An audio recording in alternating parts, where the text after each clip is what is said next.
বিভিন্ন নামি দামি রেস্টুরেন্টের মতো কিভাবে ঘরে বসে মজাদার নুডলস ভাজি করবেন চলেন দেখে নিন। ভিডিওটি ভালো লাগলে লাইক কমেন্ট শেয়ার করে আমার পাশে থাকবেন। প্রথমেই চুলায় একটি পাত্র বসিয়ে নিলাম। এতে 3 কাপ পরিমাণ পানি দিয়ে ফুটন্ত গরম হওয়া পর্যন্ত অপেক্ষা করব। যখন দেখবেন পানি ফুটন্ত গরম হয়ে এসেছে, ঠিক এ পর্যায়ে আমি 3 টেবিল চামচ পরিমাণ সয়াবিন তেল দিয়ে আবারও খুব ভালোভাবে একটি চামচের সাহায্যে মিশিয়ে নিব।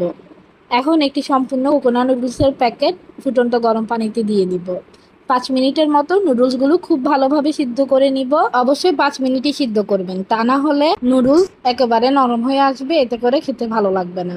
আবারও চুলায় একটি প্যান গরম করে নিলাম। এতে পরিমাণ মতো তেল দিয়ে দিব। তেল গরম হয়ে আসলে কিছুটা পেঁয়াজ কুচি, সাথে 4-5টা কাঁচামরিচ ফালি, 1/2 চামচ পরিমাণ রসুন বাটা দিয়ে খুব ভালোভাবে কিছুক্ষণ ভেজে নিব। যখন দেখবেন পেঁয়াজ লাল হওয়া শুরু করেছে, ঠিক এ পর্যায়ে আমি 6টা চিকেন বল অ্যাড করে দিব। চিকেন বলের রেসিপি যদি আপনারা দেখতে চান অবশ্যই কমেন্টে জানাবেন, আমি রেসিপিটি আপলোড করব। সমস্ত মিশ্রণের সাথে চিকেন বলগুলো খুব ভালোভাবে কিছুক্ষণ ভেজে নিব।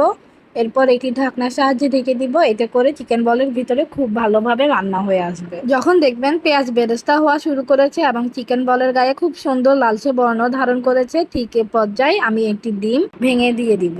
খুব ভালোভাবে ডিমটি আবারও সমস্ত মিশ্রণের সাথে মিশিয়ে নিব। এখন মশলা দেওয়ার পালা। এতে একটি স্বাদের ম্যাজিক মশলা, সাথে নুডলসের ভেতরে যে মশলা থাকে সে মশলা গুলি সম্পূর্ণ দিয়ে খুব ভালোভাবে আবারও কিছুক্ষণ ভেজে নিব।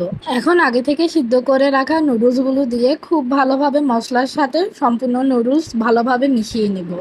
এতে করে নুডলসের গায়ে খুব ভালোভাবে মশলা ঢুকবে এবং নুডলস খেতেও ভালো লাগবে। এই সম্পূর্ণ কাজটি আমি মোট 5 মিনিট ধরে করেছি। 5 মিনিট পরে গরম গরম একটি পাত্রে পরিবেশন করে নিলেই তৈরি মজাদার চিকেন বল নুডলস। আশা করছি রেসিপিটি আপনাদের কাছে ভালো লেগেছে। ভালো লাগলে আমার পাশে থাকবেন, লাইক কমেন্ট শেয়ার করে রাখবেন। আল্লাহ হাফেজ, আসসালামু আলাইকুম।